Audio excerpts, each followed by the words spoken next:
মায়ের বকা বাবার কথা এই বয়সে এসে আর রোজ রোজ শুনতে পারছি না।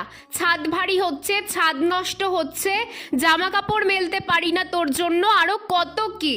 আমাকে আর আমার গাছগুলোকে নিয়েই তোমাদের এত সমস্যা, তাই তো? দেখো এবার আমি কি করি।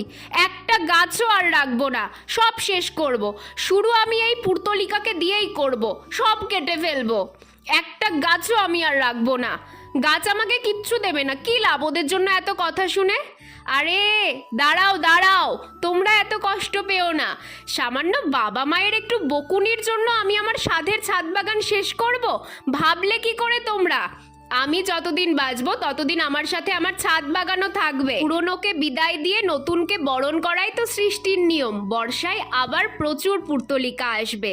শীতের গাছগুলোকে তো এবার বসাতে হবে নাকি?